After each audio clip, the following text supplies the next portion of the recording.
إن الحمد لله نحمده ونستعينه ونستغفره ونعوذ بالله من شرور أنفسنا وسيئات أعمالنا. من يهده الله فلا مضل له ومن يضلل فلا هادي له. وأشهد أن لا إله إلا الله وحده لا شريك له وأشهد أن محمدا عبده ورسوله. أما بعد، السلام عليكم ورحمة الله وبركاته.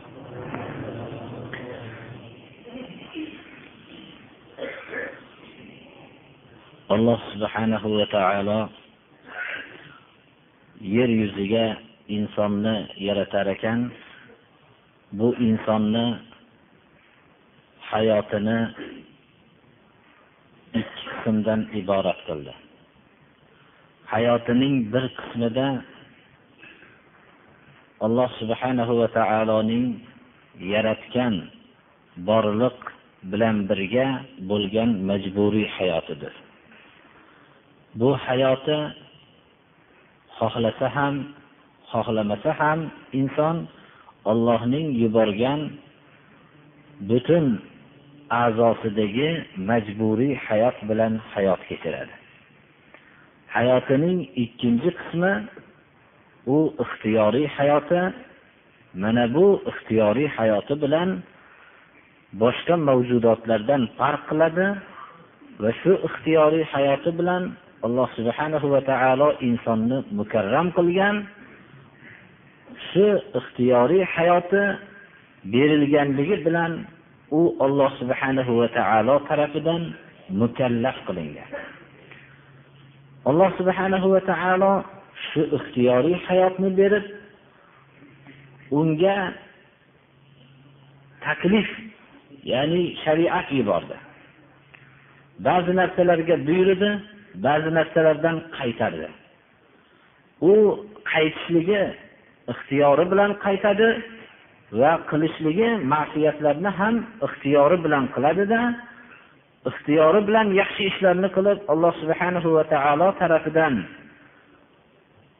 mislsiz bo'lgan mukofot jannatga sazovor bo'ladi va ixtiyoriy hayoti bilan Allohning buyruqlarini qilmasligi bilan jahannamga o'tin bo'ladi. Mana bu narsani biz yaxshi tushunmoqligimiz kerak. Shariat ta'alluq topadigan insonga ta'alluq topadigan o'rni mana bu ixtiyoriy hayotidadir. Shariati islomiyaning ahkomlari vallohu alam ulamolarning mana taqsimi bilan shar'iy hukmlarni 3 qismga bo'lishganlar. Birinchi qismi e'tiqodiy hukmlar, ikkinchi qismi axloqiy hukmlar, uchinchi qismi amaliy hukmlardir. E'tiqodiy hukmlar Alloh subhanahu va taolo bizlarni yagona o'zigagina ibodat qilishlikka va hech bir narsani sharik qilmaslikka buyurgan hukmlardir. Bu ibodatning asosi tavhiddir.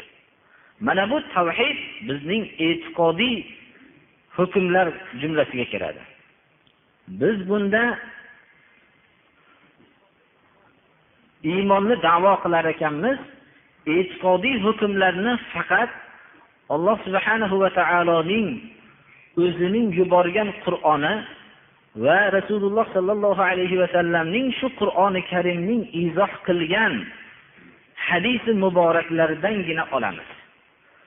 Qur'oni Karimda bayon qilingan Allohning sifatlarini tasdiqlaymiz. Rasululloh sallallohu alayhi va sallam bayon qilgan hadisi muboraklarda bayon qilgan e'tiqodiy hukmlarni hammasini qabul qilamiz. Mana bu shariat, ya'ni Allohning buyruqlarining hukmlarini bir qismi e'tiqodiy hukmdir. Va shu hukm shariat hukmi binosining asos poydevoridir. Bu poydevor bo'lmaguncha insonning hamma qilgan boshqa, ya'ni aytib axloqiy hukmlari va amaliy hukmlari barbod bo'ladi. Agarki hayotini hammasini zohidlik bilan o'tkazgan bo'lsa, hayotining hammasini bir o'zining nafl ibodatlar bilan o'tkazgan bo'lsin, bularning hammasi habata bo'ladi. Shuning uchun e'tiqodiy hukm yakka Alloh subhanahu va taoloning o'zigagina ibodat qilish, takror aytamiz, bu ibodatning asosi tavhiddir. Shuning uchun biz tavhid haqida har doim o'zimizning xonadonimizda va birodarlarimizning o'rtasida tavhid haqidagi bahs birinchi bahsimiz bo'lmoqligi kerak. Axloqiy hukmlar islomiy axloqlar. Rasululloh sallallohu alayhi va sallam o'zlarining risolatining tub maqsadini bayon qilib, "Bu'istu li utammima makarimal axloq." Oliy xulqlarni kamoliga yetkazishlik uchun payg'ambar qilib jo'natildi dedilar.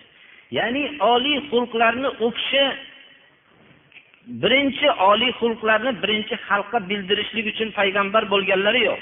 Chunki oliy xulqlar bashariyat tarixidan Rasululloh sallallohu alayhi va sallamdan ilgarigi hamma payg'ambarlar Alloh subhanahu va taolo tarafidan olib kelishgan. Oliy xulqlarni olib kelishganda bashariyat go'yoki hayoti go'daylik bosqichidan kamolotga yetishligi bilan buni komil qiluvchi Rasul payg'ambarni Alloh subhanahu va taolo jo'natdi. Bu zot Muhammad alayhisalom bo'ldi. Demak, makorim axloq hayotda davom etib kelayotgan edi. Bu makorim axloqni tamomiga, ya'ni komil qilishlik uchun payg'ambar bo'ldim dedilar. Shuning uchun bu'istu li utammima makarimal axloq deb itmom kalimasi bilan o'zlarining muborak hadislarini aytdilar. Chunki risolat shu kundan boshlab bu kishining vafoti bilan risolatga muhr bosildi. Endi qiyomatgacha payg'ambar bo'lmasdi. Mana bu shuning uchun ham Rasululloh sallallohu alayhi vasallam makorimi axloqni kamoliga yetkazishlik uchun payg'ambar qilib jo'natilindim dedilar. Axloqiy hukmlar mana hammamizga ma'lum. Birinchi islomning asosi sodiqlik. So'zda sodiq bo'lish, muomalotlarda sodiq bo'lish. Mana bu narsa islomiy hukmlar, ya'ni axloqlardir. Ahdlarga vafo qilish, va'dalarga vafo qilishlik, amonatlarni o'tashlik. Bu amonatlar juda ko'p. Har bir axloqni zikr qilinganda Qur'oni Karimda mufrat lafzi bilan iste'mol qilingan bo'lsa, amonat kalimasi bo'lsa jam kalimasi bilan keltirilgan. Innalloha ya'murukum an tu'addul amanati ila ahliha. Amonatlarni o'zini egalariga o'tashligilarga Alloh buyurdi. Amonat birinchi fitrat amonati. Insonni Alloh subhanahu va taolo pok fitrat bilan yaratdi. Uni tavhidni qabul qiladigan ozoda tabiat bilan yaratdi. Mana bu fitratga xiyonat qilmasdan tavhidni ixtiyoriy hayotida ham olishlik, bu fitrat amonatiga xiyonat qilmaslikdir. Amonatlarga xiyonat deganda ahli ilmlar ilm amonati. Ilmni bilgan kishilar o'zidan boshqalarga yetkazishlik amonati. Mana bu amonatni Alloh subhanahu va taolo ahli ilmlardan oldi. Alloh subhanahu va taolo payg'ambarlardan bu ahdni oldi. Albatta odamlarga bayon qilib berasizlar, bekitmaysizlar dedi. Degan ahdni oldi. Bu ahdni buzganlarni Alloh subhanahu va taolo halok qilib tashladi o'tgan ummatlarning ichida. Buni ummati Muhammadga sallallohu alayhi va sallamga Qur'oni Karimda bayon qildi. Amonatlardan otalarga farzandlar amonatdir. Bularni haq yo'lda tarbiya qilishlik amonati. Ayollar, kishilar qo'lda amonatdir. Bularni shariatga muvofiq, bular bilan hayot qurishlik amonati yuklanadi. Qari ota-onalar farzandlarga amonatdir. Bular ota-onalar haqqini o'tashlik farzandga amonat yuklatiladi. Xullas, biz haqiqiy amonat deganda faqat iqtisodiy amonatni tushungan amonat ham amonatdir. Bu amonatlarni egasiga berishlik bu Alloh subhanahu va taolo buyurgan amonatlardandir. Bu axloqiy hukmlar qilishlik bilan ajrga ega bo'lamiz, qilmaslik bilan Allohga osiy bo'lamiz. Mana bu narsani bilib qo'ymoqligimiz kerak. Lekin biz amonat deganda faqat moddiy narsanigina qo'limizda turishligini amonat deb tushunishligimiz, moddiy falsafa hukm surgan hayotda yashaganligimiz natijasida amonat ma'nosini ham iqtisodiy amonatni o'ziga cheklab qo'yganmiz. Xususan farzandlar ichida qizlar amonatdir. Ularning islomga muvofiq tarbiya qilish va islomga muvofiq xonadonlarga kuzatish bu amonati otalar, onalar ustidagi vazifadir, birodarlar. Mana bu amonatlarga xiyonat qilishlikni xoin bo'lgan shaxsning o'zi topmaydi, birodarlar. Tamomiy jamiyat shuni tomosha qilib turganligi uchun hamma jamiyat buning zararidan bir chetda qolmaydi. Alloh subhanahu va taolo bizga bu jasadimizning a'zolarini amonat qilib qo'ydi. Bu amonatlarga xiyonat. Alloh subhanahu va taolo hamma a'zoyimizni yaratdi va bu a'zolarimiz uchun manfaatli bo'lgan narsalarni halol qildi va bu a'zolarimiz uchun zarar bo'ladigan narsalarni harom qildi. Mana bu jasadlarga halol narsalarni yedirish amonatni o'tashlikdir. Harom narsalarni yedirishlik amonatga xiyonat qilishlikdir. Mana bu nuqtalarni biz bilmoqligimiz kerak. Amonatlar ona o'zining qornidagi bola amonatdir. Bu amonatni muvozanat bilan o'zining hayotini muvozanat bilan o'tkazishligi mana shu qornidagi bola amonatini o'tashlikdir. Muvozanatsiz hayot kechirishlik bu ya'ni islomga zid hayot kechirishlik mana shu qornidagi bolaga ham xiyonatdir. Rasululloh sallallohu alayhi va sallam hatto bir homila ayolning ko'chada muvozanatsiz yurib ketayotganligini ko'rib aytdilarki, ohista yurgin, muvozanatingni yo'qotmagin yurishdagi, sen qiyomatda qorningdan javob berasan dedilar. Islom birodarlar, bizlarning onalarimiz mehribonligini esdan chiqarib qo'yadigan soatda biz hali dunyoga tug'ilishligimizdan ilgari onalarimizning yelkasiga bu amonatni yukladiki, muhofaza qilishlikni yukladi. Xabis axloqlardan islom qaytardi bizni. Saqlanishligimiz bu islom hukmining ikkinchi qismidir. Kizib, ahdlarni buzish, va'dalarga xilof qilish, bu narsalardan islom bizni man qildi. Uchinchi shar'iy hukmlar amaliy hukmlardir. Odamlar o'rtasidagi muomalatlarni isloh qilish va ibodatlarni barpo qilishlikka muhtoj bo'ladigan ishlarni qilish bu amaliy hukmlar jumlasiga kiradi. Biz hozirgi darsimizda bu hukmlarni juda ham tafsiliy qilib hammasiga to'xtalib o'tishlik maqsadimiz yo'q, balki islomiy shariatdagi ba'zi bir huquqlarni bayon qilib ketmoqchimiz. Alloh subhanahu va taolo insonni yaratib yer yuziga o'zining xalifasidek bo'lishlik katta vazifasini yukladi. Va shuning uchun o'zining tarafidan ruh kirgizdi va bu loy ajib bir maxluqqa aylandi. Ruh kirishligi bilan ajoyib bir maxluqqa aylandida, agar bu maxluq Allohning bandasi bo'lib, Allohning buyruqlarini qilsa, bu xilofat vazifasini bajarishlik uchun o'zining Alloh subhanahu va taolo qiyomatgacha o'zgarmas nizomini payg'ambarlar tarafi bilan yubordi. Oxirgi payg'ambar Muhammad alayhisalom bo'ldi va bu nizom Qur'on nizomi bo'ldi. Rasululloh sallallohu alayhi va sallamning hadisi muboraklari shu Qur'onning izohidan boshqa narsa emas, birodarlar. Rasululloh sallallohu alayhi va sallamga Qur'on Qur'onning ijmoliy o'rinlarini tafsil qilishlik ilmini Alloh taolo berdi va Qur'oncha ilmni Rasuliga berdida Qur'onni bayon qilib berishlik uchun mana shuncha ko'p ilm berdi. Shuning uchun bu inson deb atalgan maxluq juda katta bir yelkasiga haqlarni, vazifani yuklatildi. Bu takror aytamiz, xilofat vazifasi edi. Borliq hayoti Allohning o'zgarmas qonuniyatiga bo'ysunadi. Buni musulmonlar va kofirlar, dahriylar hammasi tan oladi. Biror bir dahriy bashariyat tarixidan to hozirgi vaqtgacha va qiyomatgacha ham biror bir qonunni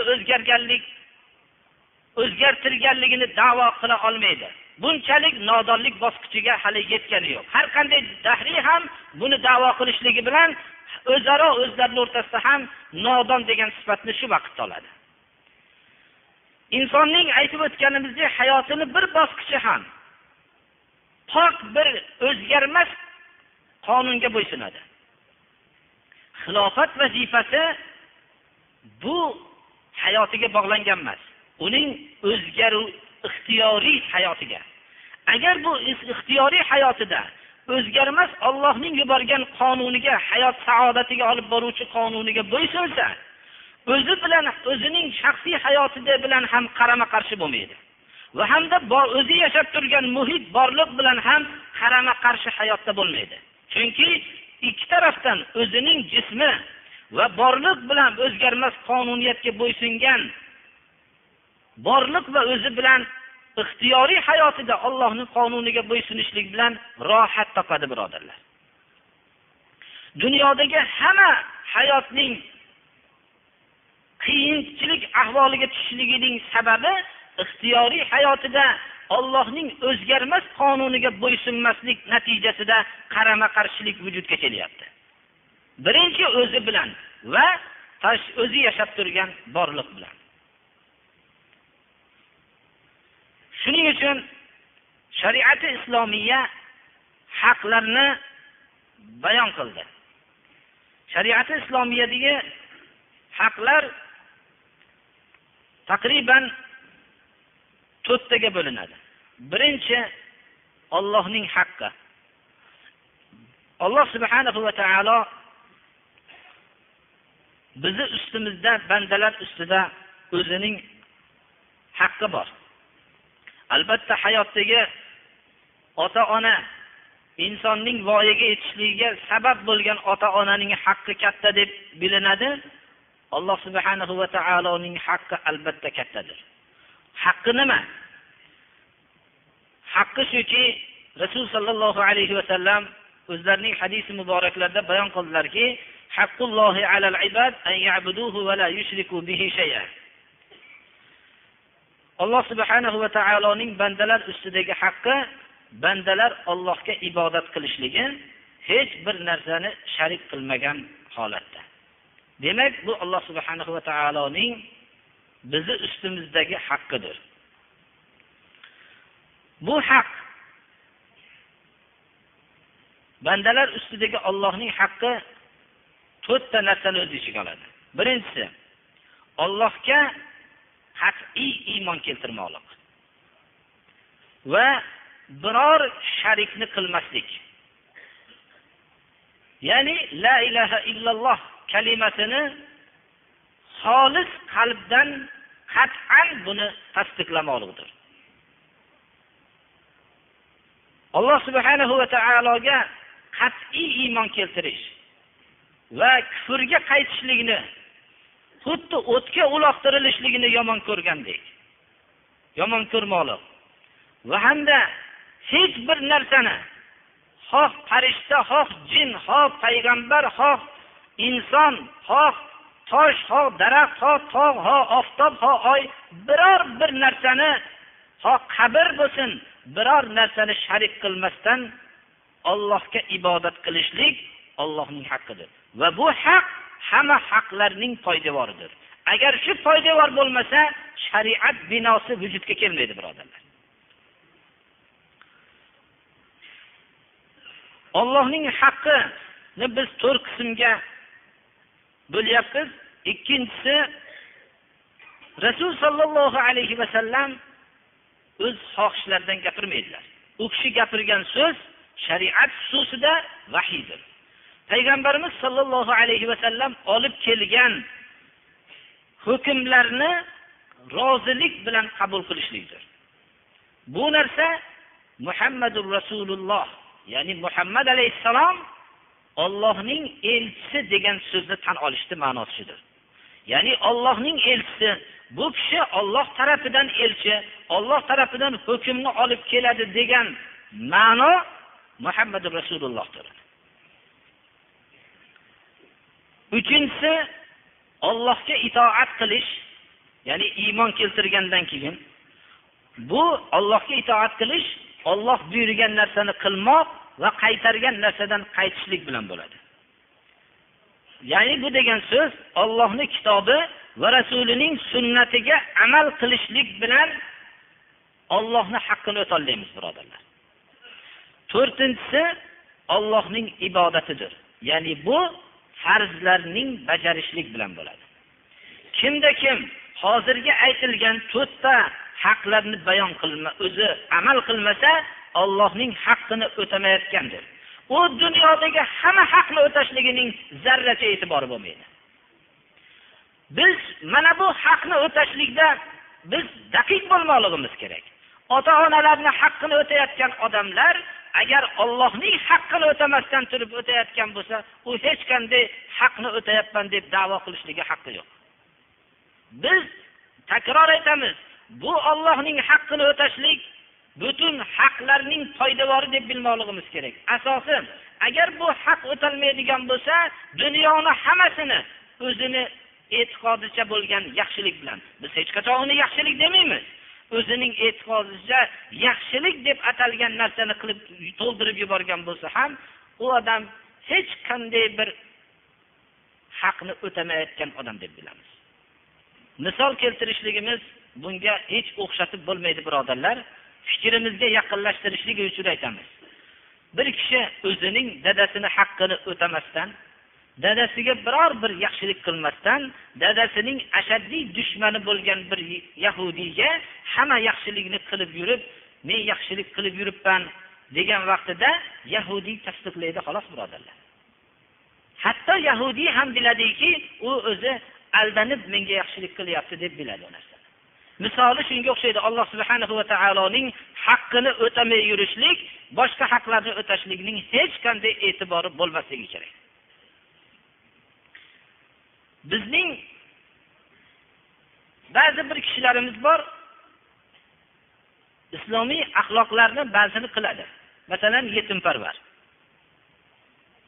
Yo'inki bir odamlarning islom yetimparvar juda. Va ba'zi kishilar ko'chalarni isloh qiladi, lekin Allohning haqqini o'tamaydi ular. Biz uni Allohning haqqini o'tamayotgan va boshqa haqlarni o'tayotgan odamni biz e'tiborga olmaymiz, birodarlar. Islom ham e'tiborga olmaydi. Shuning uchun biz e'tiborga olmaymiz. Ikkinchi haq insonning jasadini haqqi. Allohning haqqini bildik. Alloh buyurgan narsalarni o'tash va qaytargan narsalardan qaytishlik bilan bo'ladi. Insonning jasadini haqqi shariat bayon qilgan haqlar. Birinchi, jismini bekitishlikka ma'mur bo'lgan o'rinlarni bekitishlik. Er kishi ma'mur bo'lgan o'zining avratini bekitishlikka. Avrat aksar ulamolarning fikrida kindik bilan tizza o'rtasidagi masofani hammasini avrat deb hisoblanadi. Er kishiga nisbatan. Va ayol kishi o'zining jasadini bekitishlik bu jasadining haqqidir. Jasadini bekitishligi bu jismini haqqini o'tashlikdir, birodarlar. Va o'zining a'zolari, masalan, poklanishligi zarur bo'lgan o'rinlarni poklashlik va haftada loaqal bir marta g'usl qilishlik va jasadning o'zini istirohatdan bo'lgan ulushini berishlik, ovqatlanishlikdan bo'lgan ulushini berishlik, bu narsalar hammasi jasadning haqlaridir. Bu jasadning haqlari ekanligini dinsiz odamlar ham jasadning bu haqlari bor ekanligini ular bayon qilishdi. Lekin bayon qilishganda faqat jasadning haqqini bayon qilishdi ular. Bu bayonni islom nima deydi? Islom bu haqni odamlar bu haqlar haqida o'ylashligidan 1400 yil ilgari bizga bayon qilgan. Jasadni bekitishlikni islom o'rgatdi, birodarlar. Bu poklanishlik o'rinlari, tirnoqni olish, maxfiy tuklarda tozalanishlik va insonga bir zarar bo'ladigan narsalardan tozalanishlar hammasini islom o'zining bu xomsun minal fitra, ashrun minal fitra kalimasi bilan boshlangan Rasululloh sallallohu alayhi vasallam hadisi muboraklarida bayon qildilar. Bu narsalarning hammasi jasadning haqqidir, birodarlar. Bu haqni o'tashlikka biz ma'murmiz. Modomiki iymonni da'vo qilsak, bu ixtiyorli emasmiz, birodarlar. Bandalarning haqqini o'tashlik, o'zaro bandalarning haqqini o'tashlik birinchi er kishining ayoldagi haqqi, ayol kishining erdagi haqqi, bularni islom bayon qildi. Farzandlarning otalardagi haqqi, otalarning farzandlardagi haqqi va qarindoshlarning alohida haqqi, yon qo'shnilarning haqqi, qarindosh qo'shnilarning haqqi, begona qo'shnilarning haqqi, yetimlarning haqqi, musofirlarning haqqi, bu narsalarni hammasini islom bayon qildi. Bu haqlar haqida olam hayoliga ham keltirmagan davrlarda bayon qildi. Fuqarolarning haqqi, miskinlarning haqqi, bu haqlarni har bittasini bayon qilishlik, takror aytamiz, bizni mufassal bayon qilishlik darsimiz bunga bog'lanmaganligi uchun ijmoliy suratda aytib ketyapmiz. Hatto masalan musofirning haqqini, agar musofir kishi biror shaharga kelsa, shu shahar ahli agar shu musofirni ziyofat qilmasa, shu shahar ahli hammasi gunohkor bo'ladi. 3 kungacha shu musofirni qarashlik shuni haqqi bo'ladi. Shuning uchun islom diyorida musulmonlar yashagan o'rinlarda, shaharning kirish qismlarida ixtiyoriy ravishda odamlar bu haqni o'tashlik uchun o'zlari musofirxonalarni qurishganlar. Bizlarga boshqa dahriylar aytishadiki, ilgarigi davrlarda katta mehmonxonalar bo'lmagan deb bizlarga masxara qiladi. Mehmonxonalarni bo'lishligi faxr emas, birodarlar. U mehmonxonalar hammasi pullik mehmonxonalar. Mehmonxonalarning bo'lishligi jamiyatda odamlar mehmonni kutishlikka tayyor bo'lmasligiga dalolat qiladi. Mehmonni kutishlikka tayyor bo'lgan jamiyatda mehmonxonaga hojat bo'lmaydi, birodarlar. Biz aytamizki, alhamdulillah, bizning musulmonlar mehmonxonaga u alohida mehmonxona qilib, o'zlari mehmonni kelib ketganligini bilmaydigan mehmonxona qilishlikka hojatlari bo'lmagan deymiz. Har bir odamning xonadonida mehmonxona bo'lgan. Hatto islomning bir ozgina nuri bo'lgan. Nima uchun? Musofirning haqqi bor deb bilgan musulmonlar. Hatto bir tanimagan odamga nisbatan haqqini o'tashlik shunchalik bo'lganki, aksar mana yoshi ulug' kishilar biladi, islomning bir nuridan bir belgi qolgan vaqtlarda ham mehmonxonalari ichkari uylardan yaxshiroq bo'lgan. Mana bu narsa musulmonlar o'zlarining haqlarini o'tashlik jamiyatda juda ko'p tarmoqlarning yo'q bo'lib ketishligiga sabab bo'ladi, birodarlar. Hatto islom nafs, ya'ni haqlarning ichida birinchisi bandalarning haqqi, birinchisi jasadini haqqi debgan bayonimizda bandalarning haqqi ham shu bayondan bo'ldi. Ya'ni huququl ibod, bandalarning haqlari to'g'risida mana aytib o'tdik birma-bir. 4-haq qo'l ostimizdagi narsalarning haqqi. Birinchi qo'l ostidagi kishilarga qo'l ostidagi xizmat qilib turgan kishilar kiradi. Bularning haqqi islom himoya qilgandaqa biror bir yo'l himoya qilgani yo'q. Qo'l ostida xizmat qilib turgan kishilarning haqqini islom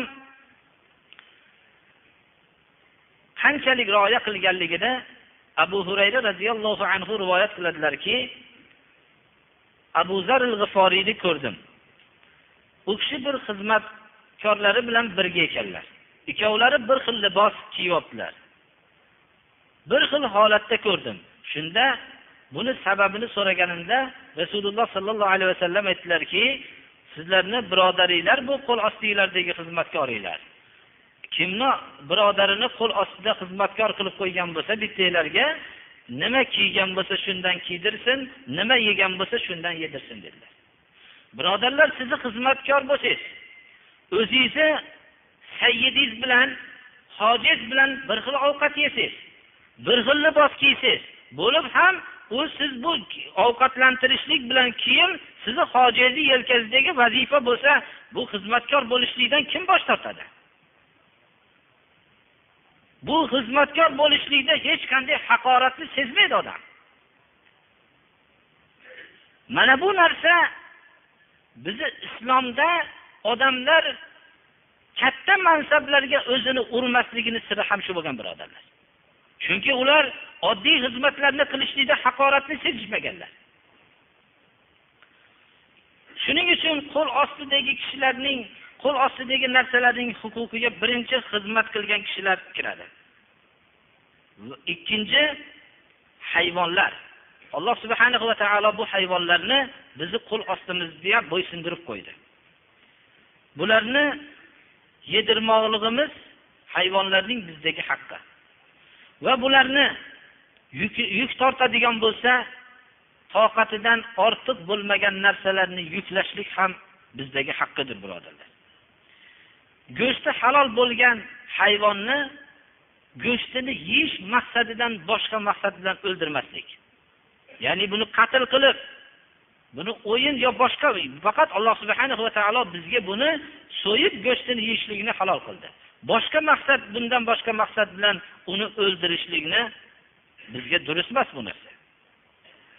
Hattoki so'yganimizda ham ma'mur bo'ldik, mana avvalgi darslarda aytib o'tdik, ihsonga, yaxshi bir munosabatda bo'lishlikka.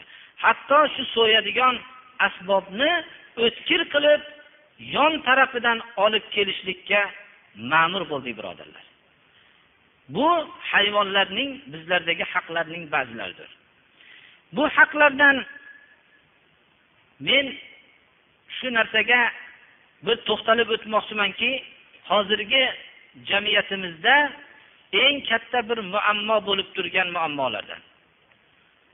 Estaizu billah val validatu yurdi'na awladahunna hawlayn kamilayn liman arada an yutimma ar-rida'a wa 'ala al-mawludi lahu rizquhunna wa kiswatuhunna bil ma'ruf la tukallafu nafsun illa wus'aha la tudarra walidatun bi waladiha wa la mawludun lahu bi waladihi wa 'ala al-warithi mithlu dhalik. Alloh subhanahu va taolo bizlarni go'daylik holatimizdan haqqimizni rioya qilishlikni ota-onaga yuklab qo'ydi. Ota-ona ittifoq bo'lganda bolaning haqqini o'tab yurishadi. Qonun ittifoqlik vaqtida kerak emaydi. Chunki ittifoqlik o'zi kifoya qiladi, qonun talashlikka hojatini tushunmaydi kishi. Ammo o'rtada ittifoqlik buzilgandan keyin mana bu oyat shu ittifoqlik o'rtadagi oila buzilgan holatiga ishora qilyapti. Onalar, otalar o'rtada ajralish vujudga kelsa, farzand tug'ilgan bo'lsa, Qur'oni Karim bizga qanday holatda haqni o'tashligini ko'rsatyapti. Onalar o'zlarining farzandlarini 2 yil to'la sut bilan qarashga majbur qilib qo'yapti. Ya'ni bu ixtiyorli emas. 2 yil. Chunki farzand ajralish vaqtida mana hayotda biz ko'rib turibmiz, eng ko'p ko'rgan davr hozirgi davr, birodarlar. Farzandni buni farzandlik kerak bo'lsa tarbiyalab deb tashab qo'yadi. Ota-ona tashab qo'yadi. Alloh subhanahu va taolo onani 2 yil bolaga qarashlikka majbur qilib qo'yapti. Mo'min bo'lsa, mu'mina bo'lsa ayol majbur 2 yil qarashlikka. Havlayni kamilayni liman arada an yutimma ar-rida'a. Bolaning salomatligi 2 yil bunga sut berishlikni, ya'ni zarur deb topishgan bo'lsa, shuni 2 yil to'la qarashlikka majbur. Savol bo'ladiki, ota ham sharigidiyu bu bolani vujudga kelishiga. Ota hech narsa haq yo'q unda. Ona mazluma bo'lib shu haqni o'taydi xolosmi? degan savolga Qur'oni Karim va alal mavludi lahu rizquhunna va kisvatuhunna bil ma'ruf. Ota uchun yedirish va kiydirish o'rtacha miqdorda ayolini, ya'ni farzandning onasini o'rtacha miqdorda yedirish va kiydirish vazifasini yuklab qo'yapti. Ixtiyorli emas, majbur bu. Ajralgandan keyin ham o'rtacha miqdorda shu oila qurib turgan vaqtdagi miqdorni berib turadi. La tukallafu nafsun illa wus'aha. Hamma kishini ham o'zining toqatida bor narsaga taklif qilinyapti. Onani yedirib, kiydirishlikka buyurayotgani yo'q islom. Otani qayerga olib borib bo'lsa ham sut bilan biror ayolda oldiga borib ko'tarib shuni sut bilan qaratishlikka majbur qilmayapti. O'zining toqatida bor narsaga buyuryapti. Shunda sharoit bo'lishi mumkinki, ba'zi onalar agarchi ota yedirib kiydirmasa ham bolaga mehribonligidan qarashligi mumkin. Bu hayotda topiladigan surat. Yedirib kiydirmasa ham qaraveradi. Shunday mehrni berib, ota ozroq, ma'ruf o'rtacha miqdordan ozroq narsa olib bormasin. Kiyadigan narsani ham ozroq qilib olib bormasin. Mumkinki ba'zi onalar otaning farzandga mehrini berib, buning mehri qattiqligidan foydalanib olishim kerak deb ko'p narsa talab qilib qolishligi ham mumkin. Bu agar ko'p narsa olib kelmasang, yeydigan va kiyadigan narsalarni men bu bolaga qaramayman desam, ko'p narsa olib kelishlikka majbur degan fikr bilan ham onani ham zararlantirilmaydi, bolasi sababli otani ham zararlantirilmaydi. Ikkovini ham zararlantirmaslikka islom o'rgatyapti. Endi shunday surat bo'lishi mumkinki, ota vafot qilib qo'ygan bo'lsa. Ota vafot qilib ketgandan keyin farzand onani qo'lida qolsa, Alloh subhanahu va taolo farzandga bizning ota-onalarimizdan ham mehribonligi shuki, otaning merosxo'riga otaning ustidagi vazifani yuklaydi.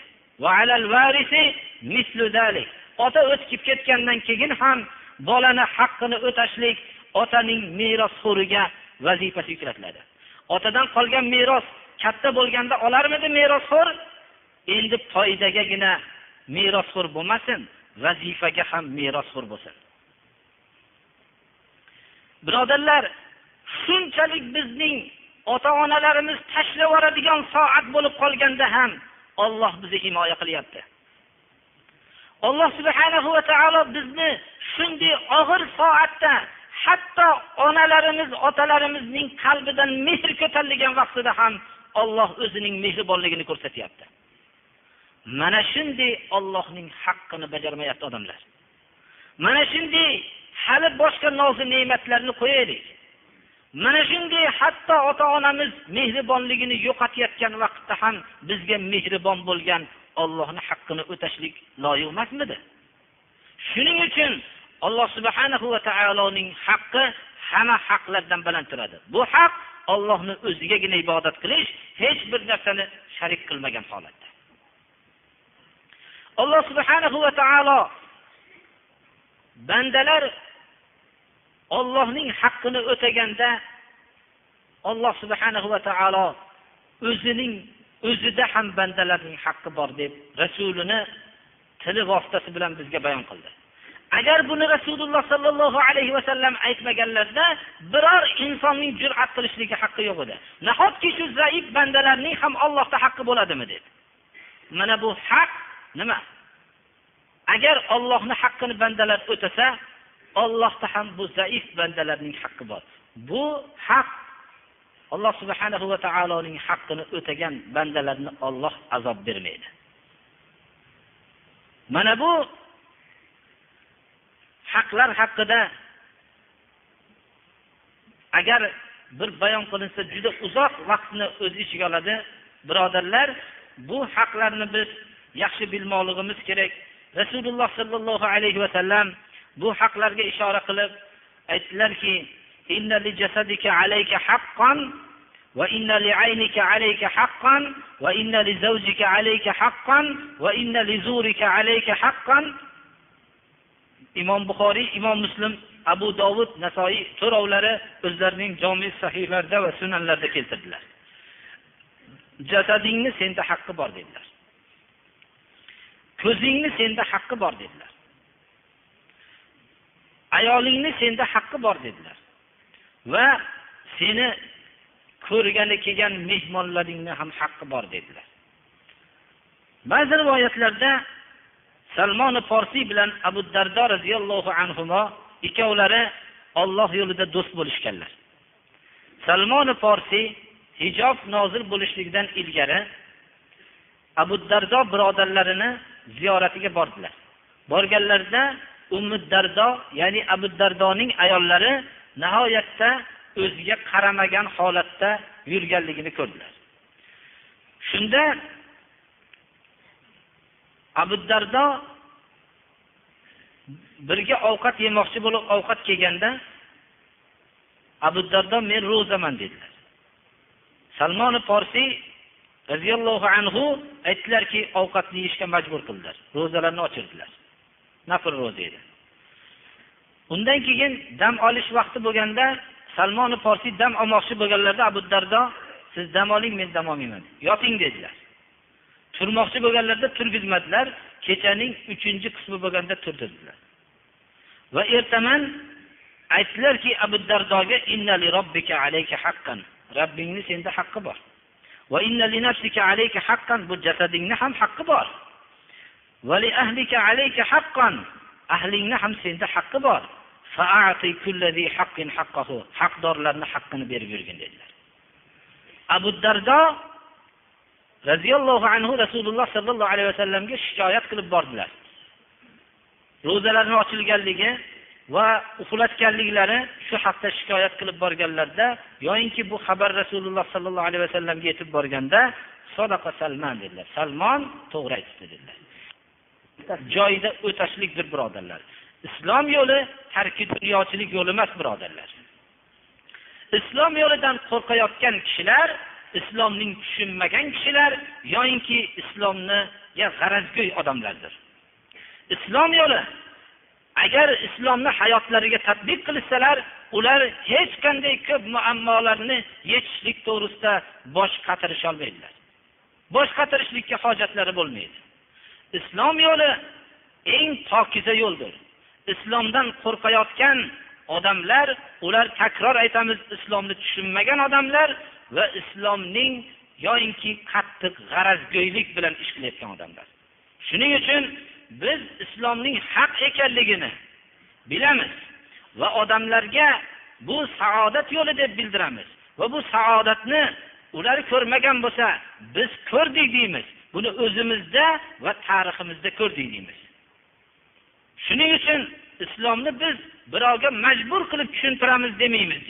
Islomni xohlagan odam qabul qilib, dunyo va oxiratda saodatmand bo'lsin, qabul qilmasdan jahannamga o'tin bo'lsin. Shuning uchun biz shariati islomiyadagi haqlarni o'tashlik bilan biz boshqalarga birodarlar namuna bo'lmoqligimiz kerak. Mana bu namunani o'zimizda barpo qilishligimiz bilan inshaalloh odamlar islomni qabul qilishadilar. Aksar takror aytaman, malol kelsa ham yosh katta kishilarimizning haqiqiy islomni tushunmayotganliklarini sirlari, ular uzoq vaqt islomni eshitishlikdan bebahra qolishganliklaridir. Shuning uchun biz ozgina vaqt ichida bir narsaga biz aldanib qolmasdan birodarlar, haq yo'lni hammamizga tushuntirmoqligimiz kerak va hayotimizni pokiza o'tkazmoqligimiz kerak. Oqibatda dunyodan ketayotgan holatda xatarli holat bilan, yomon oqibat bilan ketib qolishlikdan saqlanishlikka hozirgi hayotimizda harakat qilmoqligimiz kerak. O'lim hozir bo'lganda shayton insonga harislik qiladi. Endi u bu hayoti bo'yicha kurashgan odam bilan hal qiluvchi soat kelganligini biladi. Bu soatdan keyin u bilan qaytib kurashadigan maydon yo'qolishligini biladi.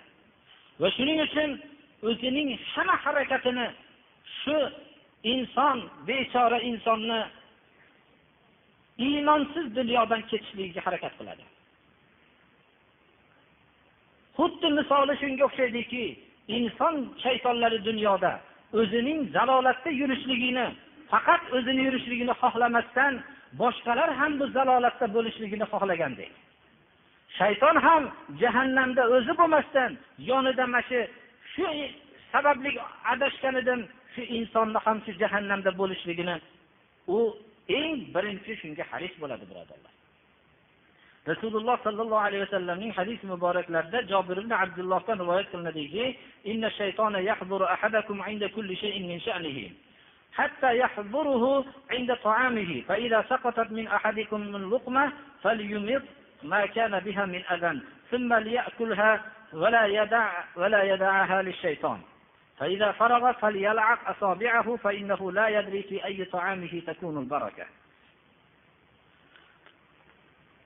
Shayton sizlarni bittalaringizga har bir holatda hozir bo'ladi. Hamma holatda birga bo'lishlikka harakat qiladi. Hatto ovqat yeyotganda ham. Agar sizlardan biror bir luqma qo'lingizdan tushib ketsa, undagi ozorni yo'qotsin-da, keyin yesin dedilar. Shuning uchun biz birodarlar dasturxon solib ovqatlanamiz. Uni shaytonga qo'yib qo'ymasin dedilar. Qorig'bol bo'lsa, barmoqlarini tozalasin. Chunki bilmaydiki, taomini qaysinisida barakot bor bilmaydi dedilar.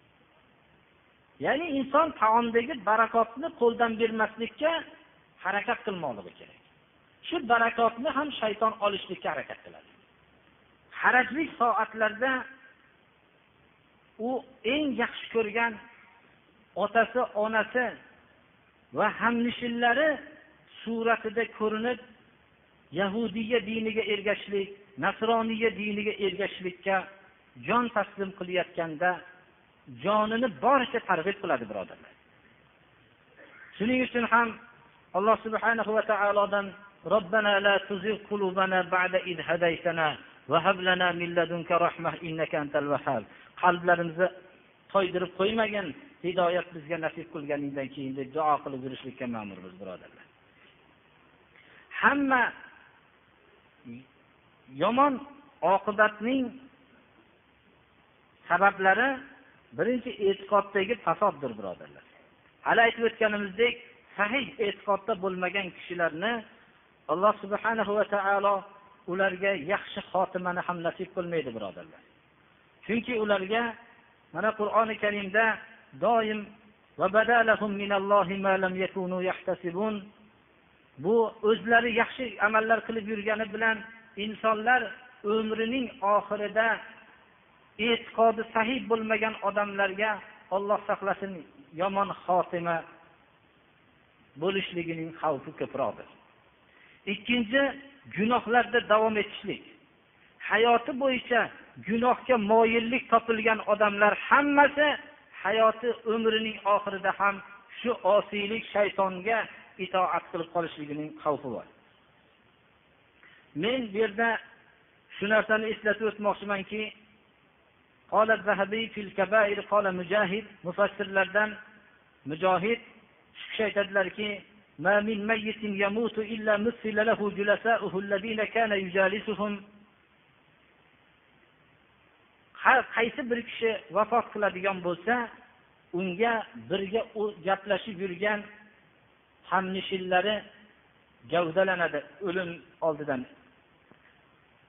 Ba'zi bir kishilarni ko'rganliklarini hikoya qilib aytadilarki, bir kishiga o'lim hozir bo'lganda o'zi bilan lahu o'ynab yuradigan bir birodari hozir bo'lib, unga shu shaklda shayton ko'rinib turgan soat bo'lganligiga dalolat qiladigan voqeani zikr qiladilar.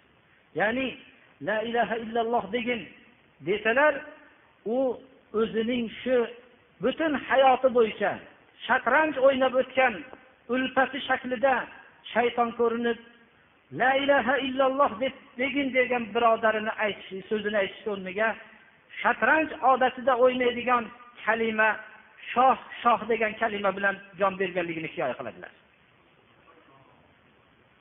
Birodarlar, insonning qalbi moyil bo'lganda, hushidan ketib qolgan soatda birodarlar, shu qalbi moyil bo'lgan narsani takror qiladi. Inson tush ko'rsa, qaysi bir narsada ko'proq hamkasabalar qaysi kasb bo'lsa, shu kasbini tushida ko'proq ko'radi. Ko'proq qalb zohirda yurgan narsa bo'lmaydi. Qalbi moyil bo'lgan narsani tushida ko'radi. Butun hamnishillari mast qiluvchi ichimlikni ichib yurgan odamni haqida shunday hikoya qiladilarki, Imom Zahabiy o'zlarining Kaboir degan kitoblarida o'lim hozir bo'lganda bir kishi kelib shahodat la ilaha illalloh Muhammadur Rasulullohni talqin qilsa, bu o'zing ham ichib menga sug'orgin degan kalima bilan jon berganligini hikoya qiladi.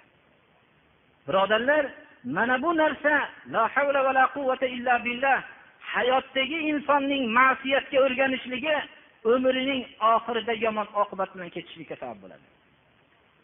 Kechalari uxlamasdan butun ma'nosiz lahvlarni ko'rib tomosha qilayotganlar, butun kechalari bilan uxlamasdan butun bema'ni na dinga na dunyoga o'zining sof umrini zoya qilayotgan yigitlar, bular shunga qalbi moyil bo'lib qoladi birodarlar. Yoshlik shunday narsaki, bir narsaga qiziqishlik bilan shu yo'lga band bo'lib qoladi odam. Qalbi shunga berilib qoladi. Hatto qarigan vaqtida hammalik ko'ramizki, birodarlar, bir ikki rakat namoz o'qishlikdan, nafl namoz o'qishlikdan bosh tortib yurgan, beli bukchayib qarib qolgan odamlarni ko'ramizki, butun kechasi bilan uxlamasdan ma'nosiz, o'zini kuchi yetmaydigan bir xalqi narsalarni tomosha qilib vaqtini o'tkazayotganligini. Nima uchun? Ular yoshligida shu narsaga ma'siyatga o'rganib qolgan. Istiqomat, to'g'ri yo'ldan bosh tortishlik birodarlar. Agar to'g'ri yo'ldan bosh tortishlikka odatlangan bo'lsa, la ilaha illalloh kalimasi to'g'ridir. Shu narsani talqin qilganda ham bosh tortishlikka odatlanib qoladi birodarlar. Haq so'zini aytganda hozirgi vaqtda nihoyatda qabul qilmaydigan odam ko'paygan. Haq so'zni aytganda bosh tortgan odam, haq kalima la ilaha illalloh kalimasini talqin qilinganda ham shundan ham bosh tortib qoladi, Alloh saqlasin. Shuning uchun mu'min kishi o'zining yomon oqibatidan ehtiyot bo'lmoqligi kerak. Insonning hayoti uzoq hayotlardagi harakatlari hal qiluvchi bir daqiqa uchun bo'ladi ko'pincha. Dunyoviy odamlarga ham shunday bo'ladi birodarlar. Musobaqalarda g'olib bo'laman degan odam kechalari uxlamasdan, kunduzlari ovqatini vaqtida qilmasdan turib, shu musobaqaga tayyorgarlik ko'radiki, bir daqiqada g'olib bo'lishlik uchun. Shunga necha yillar sarf qiladi. Bizning hal qiluvchi daqiqamiz, Alloh taolo o'zi najot bersin, madad bersin, dunyodan ko'z yumayotgan vaqtimizdir birodarlar. Biz kurashga chiqqanmiz. U shaytondir bizning raqibimiz. Kechasi kunduzi biz bilan u kurashadi. Oxirgi kurashi ana shu oxirgi hal qiluvchi daqiqada bizni yiqitishlik uchun tayyorgarlik ko'radi. Biz ham shu vaqtda buni yiqitadigan bo'lishlik uchun tayyorgarlik ko'rmoqligimiz kerakki, bu daqiqa bizning hal qiluvchi daqiqamizdir. Shuning uchun bunda bir Alloh subhanahu va taoloning haqqini, boshqalar haqqini o'tashlik bilan, o'zimizni ma'siyatlardan saqlashlik bilan o'zimizni pok musulmon qilmoqligimiz kerakki, ana shu hal qiluvchi daqiqada shaytoni mal'unga g'olib bo'lamiz. Alloh subhanahu va taolo shu soatda hammamizga najot bersin. Hayotda hammasida najot bergan qatorida. Qur'oni Karimda Tavba surasida Bismillahirrohmanirrohim yozilmaganligini sababini biz aytganmiz birodarlar. Sura Tavbada qisqa aytamiz. Bismillahirrohmanirrohimning yozilmasligini siri shuki, Rasululloh sallallohu alayhi va sallam davrida Qur'on yozilmadi. Abu Bakr radhiyallohu anhu davrida Umar ibn Xattob talab qildilarki, Qur'onni yozishlik to'g'risida. Qur'oni Karim hofizlarning qalbida va daraxtlarning po'stlog'iga yozilgan, ba'zi terilar yozilgan va ba'zi qog'ozlarga yozilgan edi. qorilar dillarida to'la 30 pora Qur'on saqlanardi. Bu qorilar Madinada ko'p edi. Lekin bir Re'l Zakvon qabilalarining xiyonati sababli ular ko'p qorilarni talab qilishdi o'zlarining qabilalariga ustoz bo'lishligini va bu 70 ta qorini miqdorida vallohu alam shu yuborganlarida bu payg'ambarimiz sollallohu alayhi vasallam yuborgan edilar. Shularni yo'lda shahid qilishdi.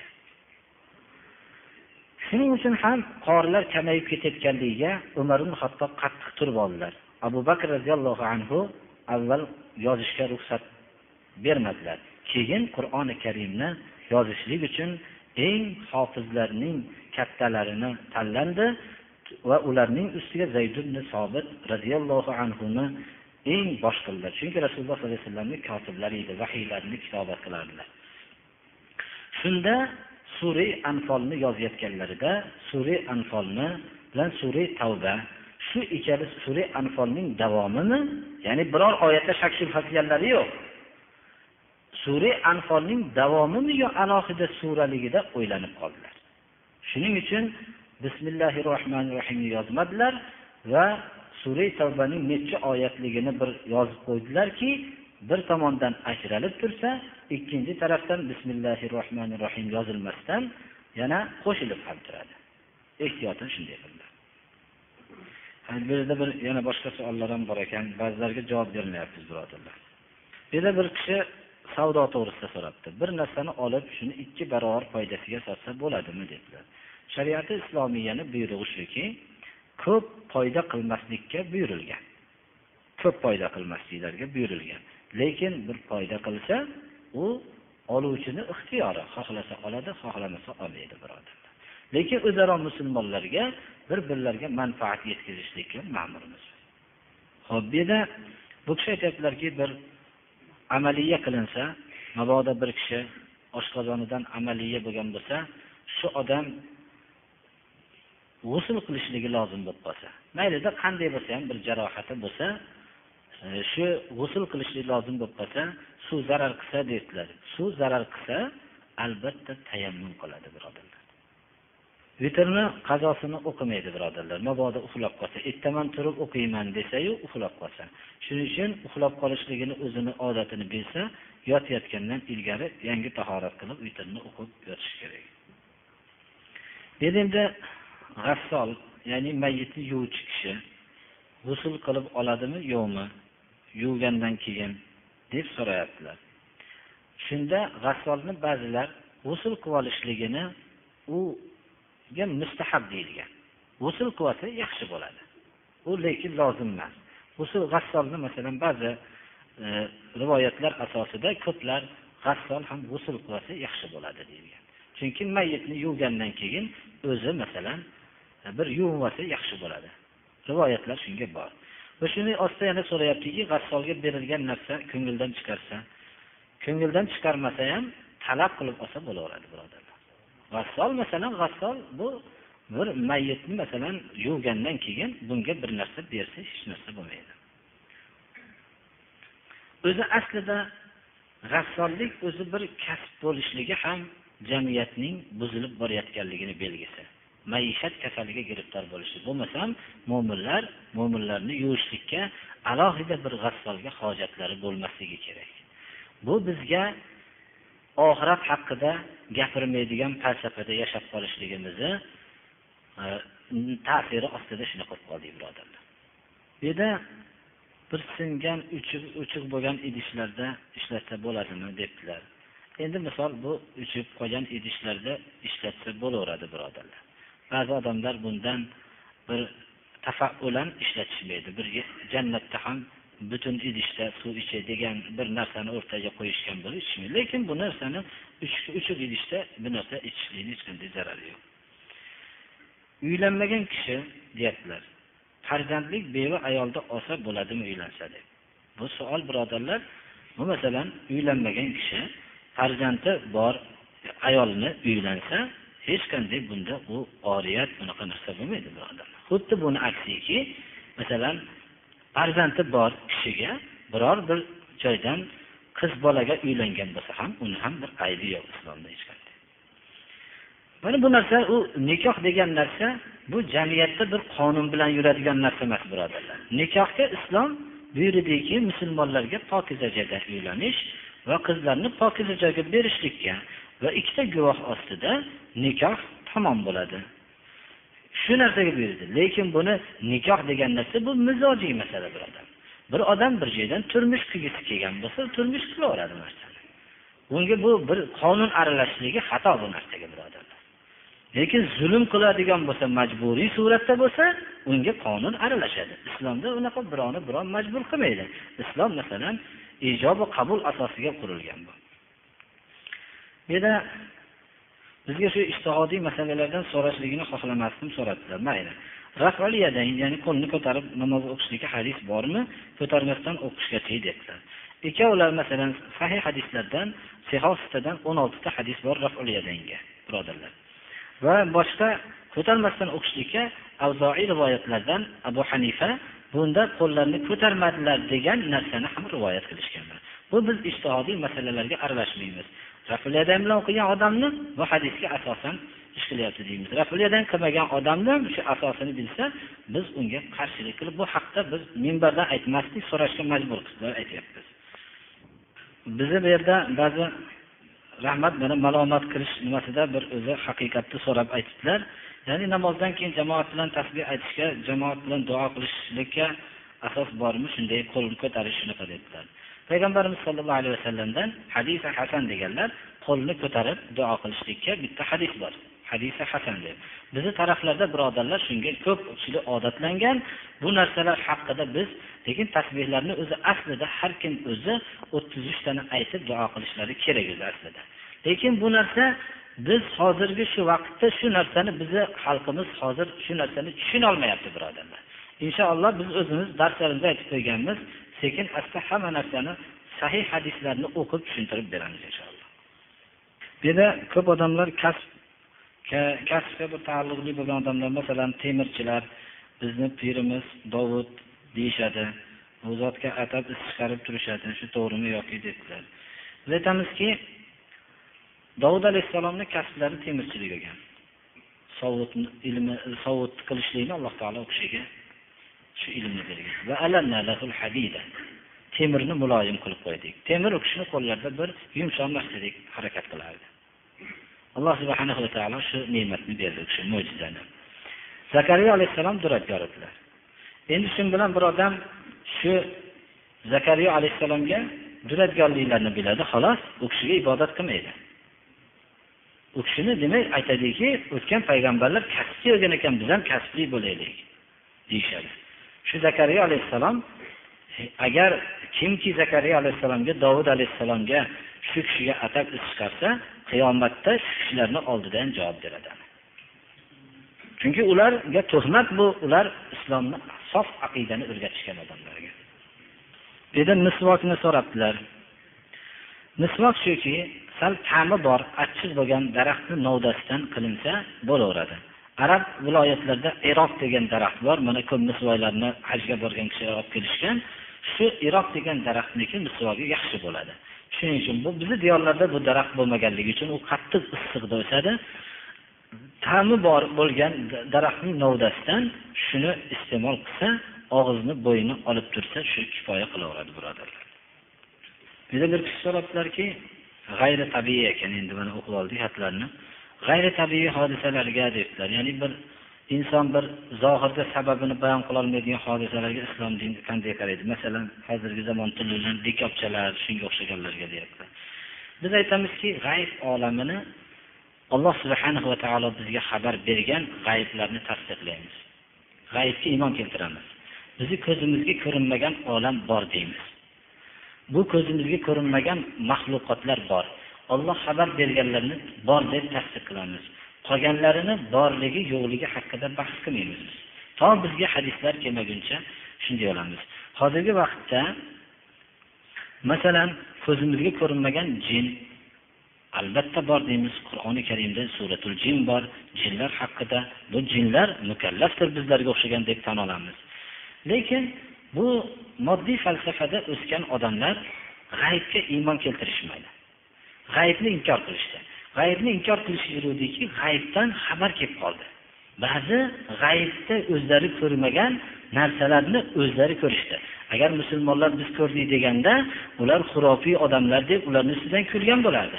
Lekin umri bo'yi dahriylik bilan o'tgan odamlar ko'rdi. G'aybni inkor qilib yurgan odamlar ko'rdi. Bu yo'q bo'lib turgan narsaga to'qqizdan o'zi birov inkor qilib yurgan narsasi paydo bo'lib qoluvdi. Bunga nom qo'yishlikka shoshib qolishdi.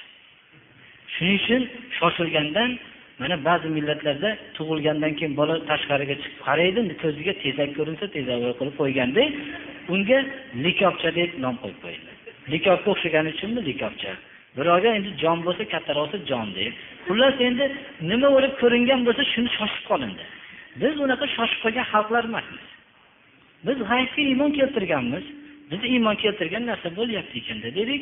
Biz unga likopcha ham, jon ham, boshqa ham deb nom qo'ymaymiz. G'ayb albatta bu bor narsa, bu bizga ajablanarli emas bu narsa. Shuning uchun bu islom albatta g'aybga iymon keltirishlik taqvoning birinchi asosi deb qoladi. Bizdan so'ralyaptiki, libosni oshig'idan kiyishlik farzmi yoki buyurilgan sunnatmi degan savollarda davomi shu ekan.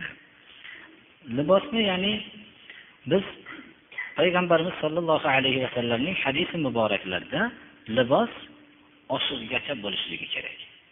Oshig'ini bekitmasligi kerak. Oshig'ini pastiga qattiq va'idlar bor birodarlar. Bu narsani mana bir minbarda turib bir aytmagan edik. Men savol qattiq bo'ldi juda. Ya'ni oshig'ning pasti Imom Buxoriy rivoyatlarida ham ko'p sahih hadislarda qattiq gapirilgan. Biz shuni bilinglar, boshqa so'zga o'tmaydi ya'ni. Shu oshig'ni pasti bo'lishi mumkin emas deydigan. Oshiq ko'rinib turishlik bo'lmoqligi kerak. Oxiriga nima? Shu manzilda bo'lishligi kerak. Shunga biz ma'murmiz. Islomning hukmlari borki, uning hikmatini biz bilmaymiz birodarlar.